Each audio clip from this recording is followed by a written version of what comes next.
அன்பானவர்களே, தினமொரு தூதன் மொழியாக உங்களை சந்திக்கிறேன். இந்த நாளிலே எசேக்கியேல் தீர்க்கதரிசன புஸ்தகம் 36:25 என்னுடைய ஒரு பகுதி.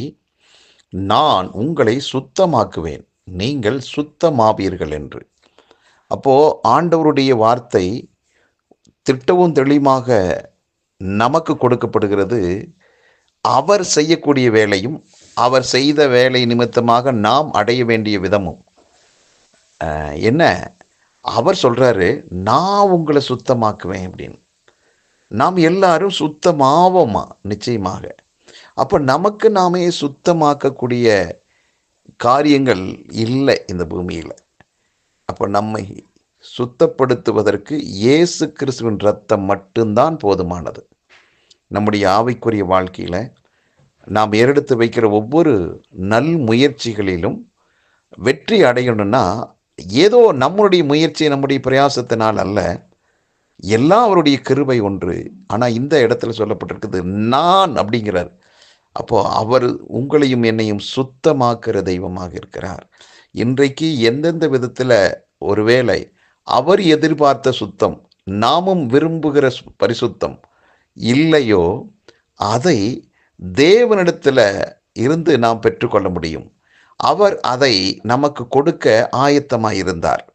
ஆகவேதான் நீங்களும் நானும் நம்முடைய செயல்களின் நிமித்தமாக, கிரியைகள் நிமித்தமாக நீதிமான் ஆக முடியாது என்று அறிந்த தெய்வம் எத்தனை விதமான சட்டங்கள், நியாயபரமான சட்டங்கள் எல்லாம் கொடுத்தாலும் அதன் மூலமாக நாம் நீதிமானாக முடியாது என்ற ஆண்டவர் சிலுவைக்கு அவரே செல்கிறார். அவருடைய இரத்தத்தை இந்த பூமியிலே நமக்காக சிந்தி அந்த இரத்தத்தின் மூலமாக நமக்கு ஒரு சுத்தத்தை தேவன் நமக்கு கட்டளையிடுகிறார். ஆகவே இந்த நல்ல நாளிலே ஆண்டவருடைய வார்த்தையின்படி தைரியமாக இருப்போம். நான் சுத்தமாக வேண்டும் என்ற விருப்பம் என் தேவனிடத்தில் இருக்கிறது. அவர் என்னை பட்சமாக வைத்து கொள்வார், என்னை புறம்பே தள்ளவே தள்ள மாட்டார். இயேசு கிறிஸ்துவே என்று அவரிடத்தில் நெருங்கி வருகிற யாவரையும் புறம்பே தள்ளாதவர். எந்த நிலையில் இருந்தாலும் அந்த நிலையிலே அவர் உங்களை நேசிக்கிறார்.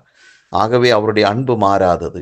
இன்றைக்கும் ஆண்டவரே என்று சொல்லும்போது நாம் அவருடைய இரத்தத்தினால சுத்தமாவோம், விடுதலையாவோம், வெற்றி பெறுவோம். ஆகவே இந்த சுத்தத்துக்காக வேற எங்கும் அலைந்து தெரிய வேண்டியதே அவசியம் இல்லை. அவருடைய இரத்தம் மட்டுமே நம்மை பரிசுத்தமாக்கும். இந்த பூமியில் நீதிமானான ஒரு வாழ்வை நமக்கு இலவசமாய் கொடுக்கிறது. ஜெபிக்கலாம். ஆண்டவரே, பரலோக பிதாவே, எங்களுக்கு பரிசுத்தமுள்ள ஒரு வாழ்வை கொடுக்க உம்முடைய குமாரனாய் இயேசு கிறிஸ்துவை இந்த பூமிக்கு அனுப்பி அவருடைய இரத்தத்தின் மூலமாக எங்களுக்கு பாவ மன்னிப்பு நிச்சயத்தை கொடுத்து எங்களை நீர் சுத்தமாக்குற நல்ல ஆண்டவராக இருக்கிறீர். இயேசு கிறிஸ்துவின் இரத்தம் சகல பாவங்களை நீக்கி எங்களை சுத்திகரிக்கிறதுக்காக நன்றி. இதை கேட்டுக்கொண்டிருக்கிற எல்லாருடைய வாழ்விலும் கர்த்தர் விரும்புகிற, சிநேகிக்கிற பரிசுத்தம் எங்கள் வாழ்வில் உண்டாகட்டும். ஆண்டவரே, எந்த விதத்திலும் உம்முடைய இரத்தம் மட்டுமே எங்களை கழுவக்கூடியது என்பதை நாங்கள் அறிந்து கொள்ள எங்கள் யாவருக்கும் ஆவிக்குரிய கண்கள் திறக்கப்படட்டும். பிரகாசமுள்ள மனக்கண்களை தந்திரலும் என்று ஜெபிக்கிறோம். ஒவ்வொருவரை வாழ்த்துகிறேன், ஆசீர்வதிக்கிறேன். இயேசு கிறிஸ்துவின் நாமத்தை ஜெபிக்கிற நல்ல பிதாவே, ஆமென்.